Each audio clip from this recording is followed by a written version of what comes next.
The desert evening bled into copper and violet as the wind swept over the dry grass behind Red Valley, carrying the scent of dust, gun oil, and the fading warmth of the sun. The townsfolk had already settled into the rhythm of the night, the far-off ring of a hammer from the blacksmith, the soft shuffle of cards in the saloon, the murmured gossip drifting across the wooden porches. But in the stretch between the canyon road and the abandoned cattle pens, tension was thick enough to choke on. Tala, an Apache girl no older than 19, her dark braids tangled with dust and her hands bound with rough hemp rope, stumbled forward as three men pushed her into the corner formed by the corral fence and an old feed hut. The shadows stretched long behind them like vultures circling their prey.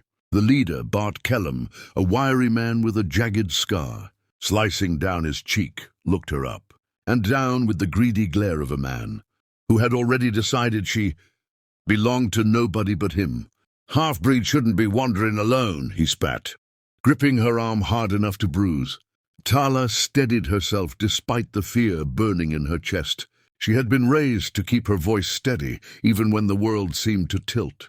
"Let me go," she said, though she knew they wouldn't.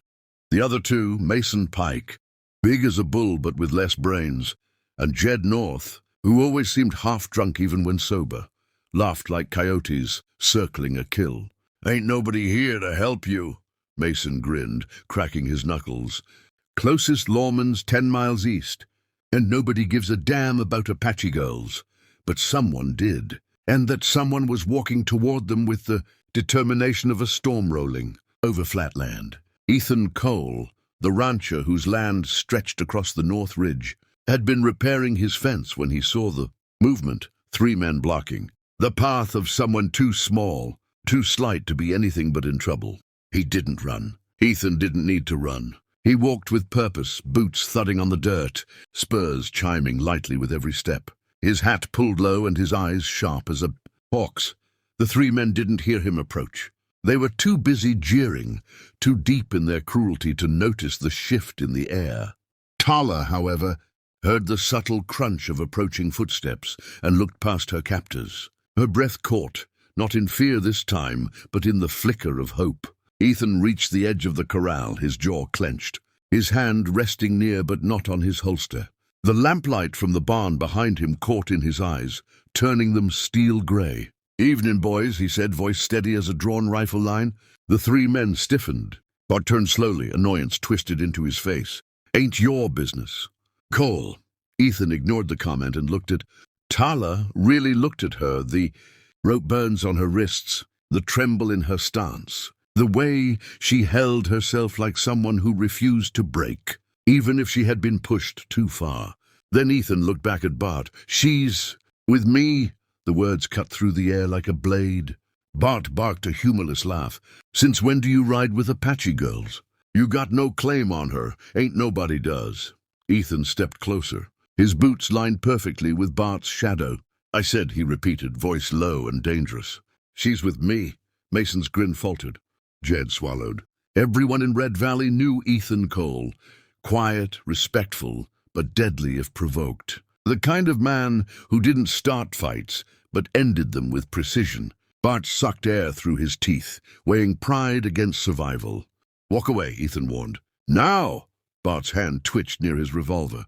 A silent heartbeat passed. Tala held her breath. The wind stilled, as though the desert itself paused to listen. Then Bart made the wrong choice. "To hell with you," he snarled as his hand shot toward his gun.